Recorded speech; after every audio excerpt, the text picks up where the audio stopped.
Bom dia, meus queridos irmãos.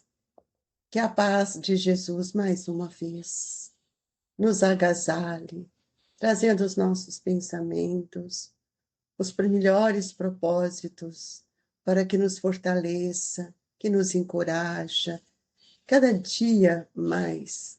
Que esse encorajamento seja constante na fé, na compreensão dos ajustes que todos nós temos que vivenciar perante a lei de Deus. Hoje nós vamos dar início ao capítulo 18º, poucos os chamados, muitos os chamados e poucos escolhidos, a parábola do festim de bodas. Falando ainda por parábolas, disse-lhe Jesus: o reino dos céus se assemelha a um rei, que, querendo festejar as bodas de seu filho, despachou seus servos a chamar para bodas os que tinham sido convidados. Estes, porém, recusaram ir. O rei despachou outros servos com ordem de dizer da sua parte aos convidados: preparei o meu jantar, mandei matar os meus bois e todos os meus cevados. Tudo está pronto, vinde às bodas. Eles, porém, sem se incomodarem com isso, lá se foram, um para a sua casa de campo, outro para o seu negócio. Os outros pegaram os servos e os mataram. Depois de lhes haverem feito muitos ultrajes, sabendo disso, o rei se tomou de cólera e, mandando contra eles seu exército, exterminou os assassinos e lhes queimou a cidade. Então disse a seus servos: o festim das bodas está inteiramente preparado, mas os que para eles foram chamados não eram dignos dele.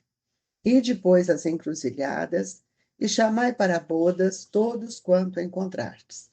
Os servos então saíram para as ruas, e trouxeram todos os que iam encontrando, bons e maus. A sala das bodas se encheu de pessoas, que se puseram à mesa. Entrou em seguida o rei, para ver os que estavam à mesa, e dando com um homem que não vestia a túnica nupcial, disse-lhe: meu amigo, como entraste aqui sem túnica nupcial? O homem guardou silêncio. Então disse o rei à sua gente: atai-lhe as mãos e os pés, lançai-o nas trevas exteriores. Aí é que haverá prantos e ranger de dentes, porquanto muitos há chamados, mas poucos os escolhidos. O incrédulo sorri a esta parábola, que lhe parece de pueril ingenuidade, por não compreender que se possa opor tanta dificuldade para assistir a um festim, e ainda menos que convidados levem a resistência a ponto de massacrarem os enviados do dono da casa. As parábolas, diz ele, o incrédulo são sem dúvida imagens, mas ainda assim mistério se torna que não ultrapassa os limites do verossímil. Outro ponto a ser dito de todas as alegorias, das mais engenhosas fábulas, se não lhes forem tirados os respectivos envoltórios, para ser achado o sentido oculto. Jesus compunha as suas com os hábitos mais vulgares da vida e as adaptava aos costumes e ao caráter do povo a quem falava. A maioria delas tinha por objeto fazer penetrar nas massas populares a ideia da vida espiritual, parecendo muitas ininteligíveis quanto ao sentido, apenas por não se colocarem neste ponto de vista os que as interpretam. Na de que tratamos, Jesus compara o reino dos céus, onde tudo é alegria e ventura, a um festim. Falando os primeiros convidados, alude aos hebreus, que foram os primeiros chamados por Deus ao conhecimento da sua lei.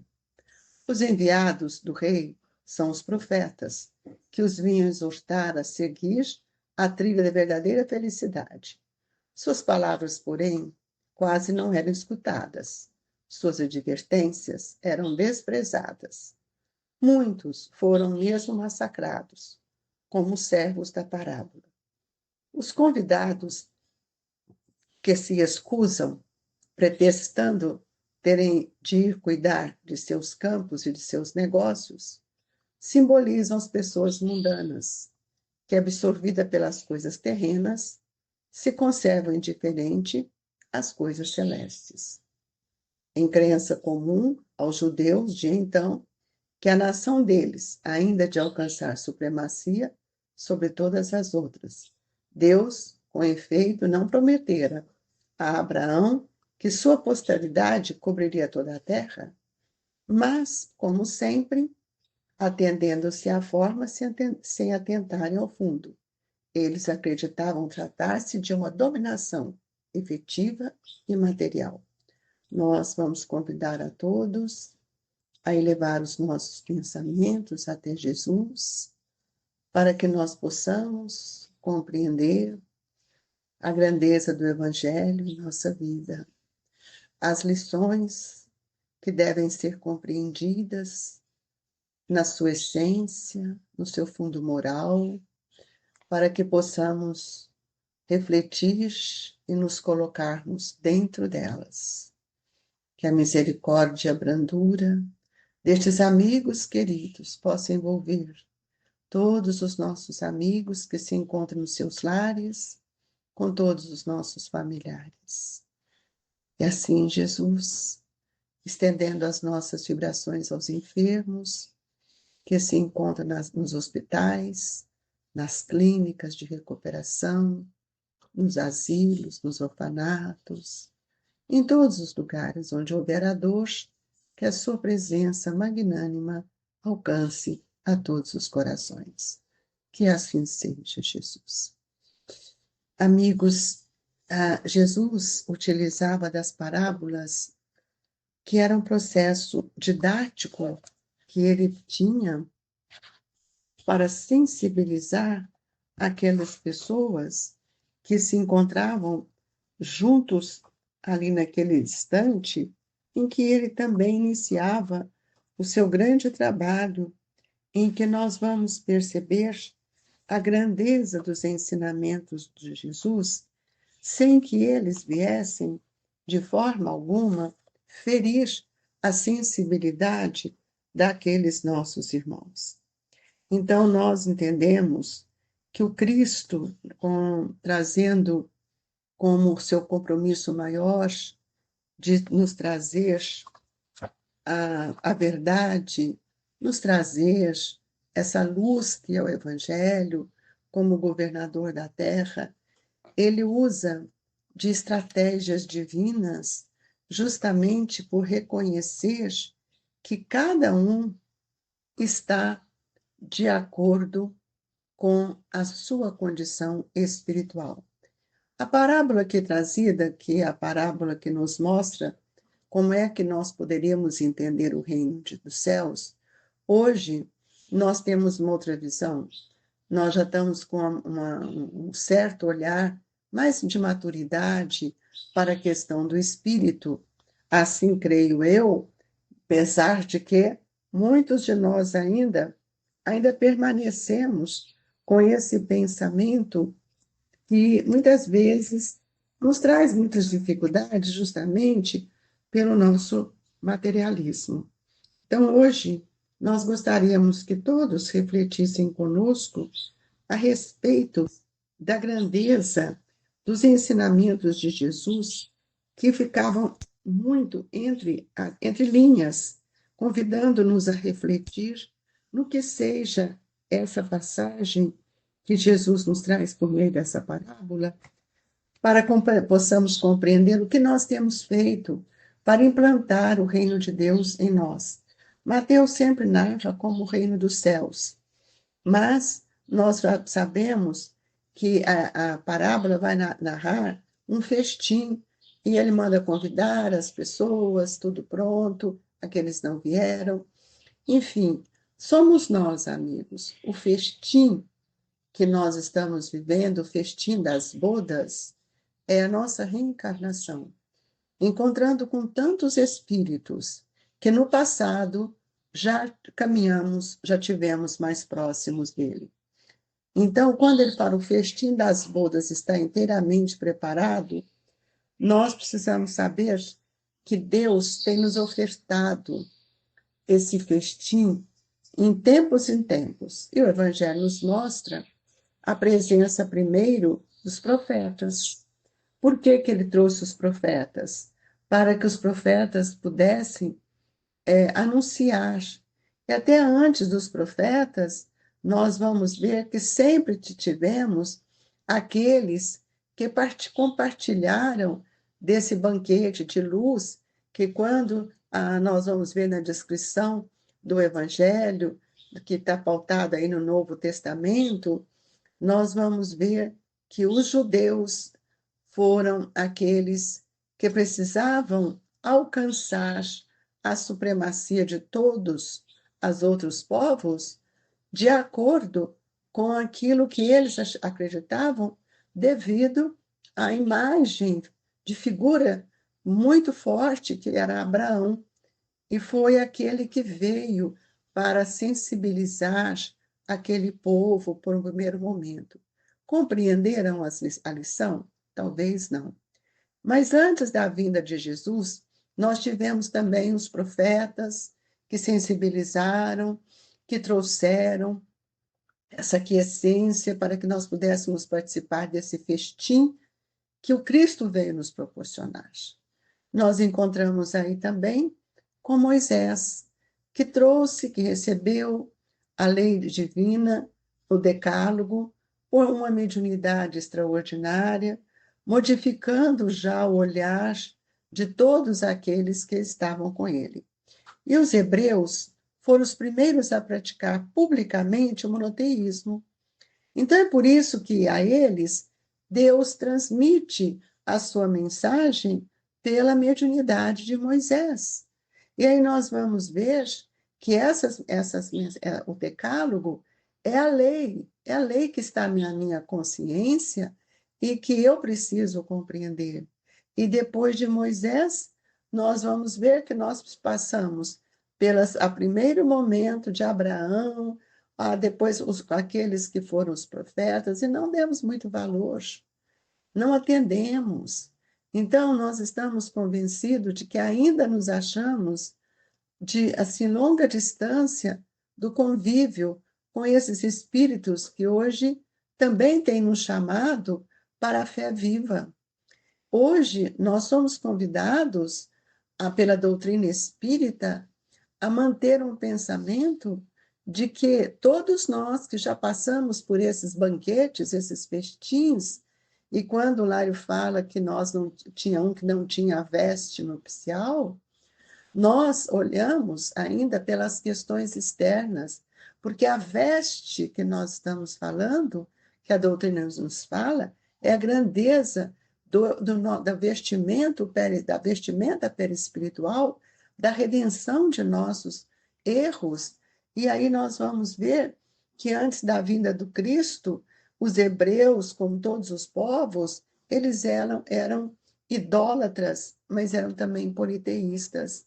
Então, o grande trabalho que o Pai tem nos concedido de período em período, e que nós falamos dos hebreus, que foram os primeiros a praticar publicamente o monoteísmo, e nós vimos a presença de Moisés, quanto Moisés foi alinhando o pensamento destes espíritos, nós vamos ver então que a responsabilidade que toca a nosso desenvolvimento moral para participar de tudo isso que temos sido convidados, é justamente a nossa responsabilidade. E aqui no Evangelho nós vamos ver que Kardec coloca que a responsabilidade tocava principalmente aos fariseus e saduceus, que sacrificaram a nação por efeito do orgulho e do fanatismo de uns e pela incredulidade do outro. Então, essa incredulidade de tudo aquilo que estava sendo ensinado para Moisés afeta também aqueles que foram receber Jesus, os fariseus, os saduceus. Então, são eles que Jesus identifica como convidados, e eles recusam a comparecer ao festim das bodas. E aí nós vamos ver que quando Kardec coloca, depois acrescenta, vendo isso, o Senhor mandou convidar a todos que fossem encontrados nas encruzilhadas, bons e maus. Isso não basta a ninguém ser convidado. Por isso que nós estamos sendo convidados desde o momento em que eu me percebo como cristão. E não basta, amigos, dizer que somos só cristãos, mas sentar à mesa para tomar parte do banquete celestial, é preciso, antes de tudo, sob condição expressa, estar revestido da túnica nupcial. Isto é, ter puro coração e cumprir a lei segundo o Espírito. Ora, que lei? Hoje nós entendemos que a lei que Kardec nos mostra, que resume todas essas leis, se assim podemos afirmar, é fora da caridade, não há salvação. Então nós precisamos aprender a regenerar nós mesmos. E é por isso que nós temos sido convidados a caminhar para a caridade, para entender a caridade moral. E para que a gente possa ensinar, é preciso que nós mesmos tenhamos aprendido. Então, nós vamos ver que muitos ainda estão ligados aos seus sacrifícios, mas nós precisamos entender a vida e olhar para a vida como espíritos, porque nós estamos sendo chamados como espíritas para a luz, mas escolhidos para o trabalho. Eis a nossa posição real de hoje.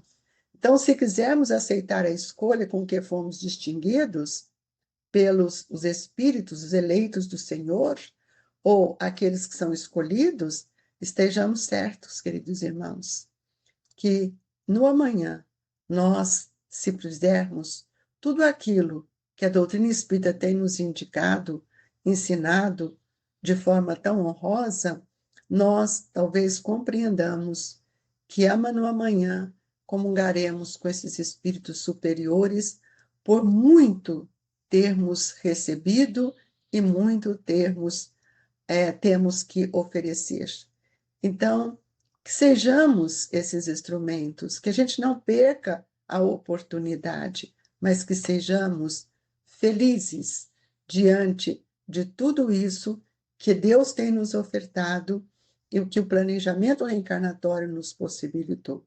Nossa vida com esses irmãos que vivemos é um festim, e o festim ele é coroado pelo brilho do banquete que a doutrina espírita tem nos ofertado. Nós convidamos a todos a elevar o seu pensamento, entrando em comunhão com esses espíritos que tudo têm feito para nos ajudar, a fim de que possamos também compreender o valor do bem em nossa vida. Que o passe seja nos ofertado como dádiva sublime de reorganização dos nossos pensamentos e dos nossos sentimentos. Estejamos cada dia mais fortalecidos para compreendermos o valor da água fluidificada, magnetizada pelo amor de tantos espíritos. E assim, Jesus, com o coração feliz, cheio de alegria, é que nós te agradecemos por esta manhã, pedindo a Deus que nos proteja hoje e sempre. Amigos, receba em seus corações as vibrações amorosas, amigas, do Grupo Espírita Esperança e Caridade, Colégio Allan Kardec. Que Eurípedes esteja com todos nós. Que assim seja.